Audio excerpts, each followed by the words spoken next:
pessoal, tudo bem?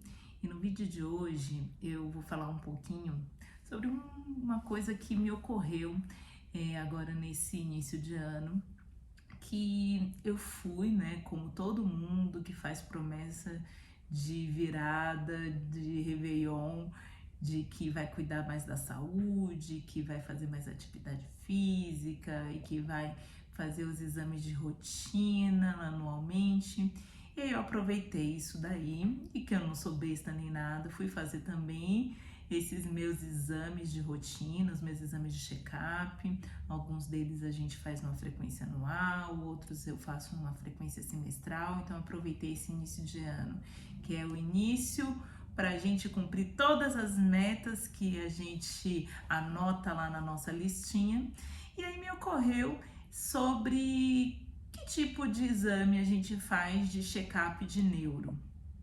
Existe um neuro check-up? Será que isso é realmente uma coisa factível?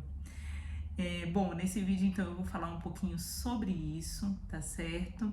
E aproveitando, eu gostaria de já pedir para vocês deixarem um like, se vocês gostarem desse vídeo, compartilhe com quem vocês acham que seja importante essa informação. Se tem alguma dúvida ainda, deixa aqui nos comentários e não deixa de se inscrever aqui no canal, tá bom? Então vou começar falando uma situação número 1, tá certo? Que seria quando uma pessoa tem 2 ou mais familiares de primeiro grau que têm um histórico de ruptura de aneurisma, né? Esse é um caso em que nós indicamos um rastreio, nós indicamos um neuro check-up para essas pessoas, né? Qual é o racional? A gente investiga toda a população, a gente faz exame de imagem para todo mundo para verificar se tem aneurisma, que nem como a gente faz com câncer de mama. Não, a gente não faz isso de uma forma rotineira, a gente não faz isso de uma forma habitual, porque a gente sabe que a chance de encontrar numa população essa alteração de exame, né, que seria o aneurisma cerebral, é muito pequena, né? É uma incidência muito baixa na população. Então, o custo de você fazer um exame para toda a população versus o benefício de achar essa alteração e tratá-la precocemente, a gente acaba não fazendo isso rotineiramente. A gente reserva esse tipo de investigação para pessoas que têm realmente o maior risco de apresentar esse tipo de problema, que seriam pessoas que teriam esse fator genético que a gente observa com maior frequência quando 2 ou mais parentes de primeiro grau apresentam ruptura de aneurisma. Então, nesses casos, a gente indica realmente uma investigação. Normalmente, essa investigação é feita com angiorressonância. A gente faz essa investigação anualmente nos primeiros 3 anos, e a partir daí, se esses exames vierem normais, a gente vai espaçando um pouco mais essa investigação. Situação número 2. Eu tenho um histórico de câncer, e como é que eu vou adivinhar se esse câncer não se espalhou para o meu cérebro?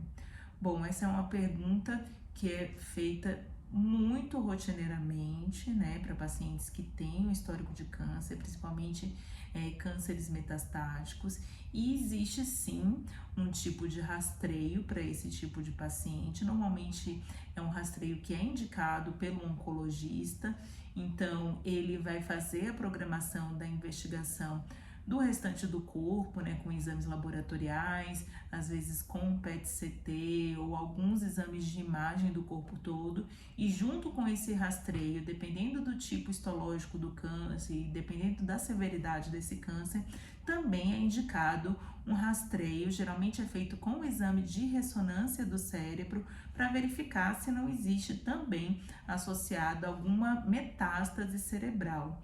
E aí, nesses casos, quando é identificada alguma lesão, o oncologista, em conjunto com o neurocirurgião, fazem esse tipo de acompanhamento, e a depender do tamanho e do número de lesões, eventualmente é indicado algum tipo de tratamento, tá? Então, esse tipo de rastreio, sim, é feito e é sempre individualizado e é de mãos dadas com a equipe da oncologia. Situação número 3. Tive um AVC e não quero ter de novo, né? Tenho medo, foi assustador, me deixou alguma sequela neurológica.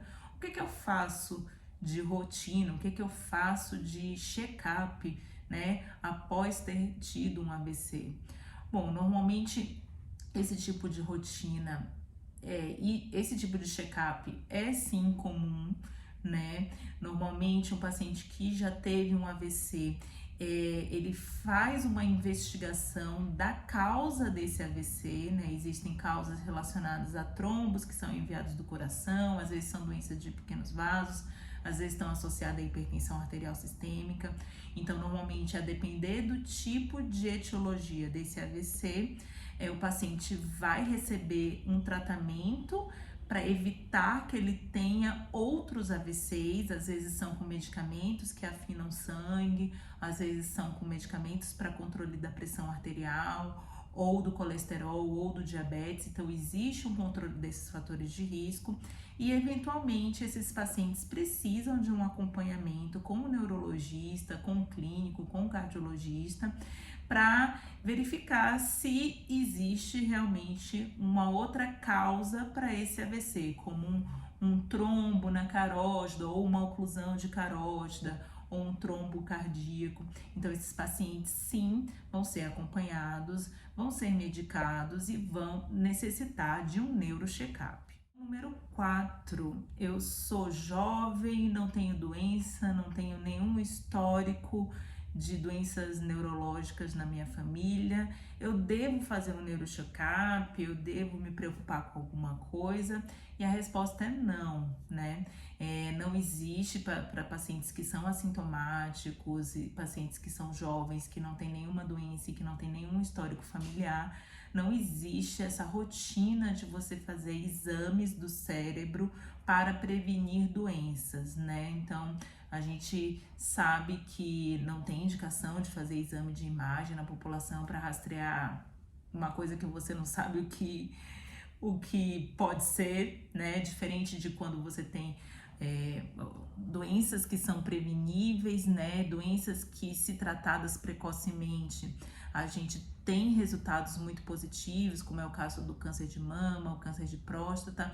Não existe isso na neuro, então a gente não indica exames de rastreio de imagem de patologias neurológicas nem neurocirúrgica para pessoas que não têm sintoma.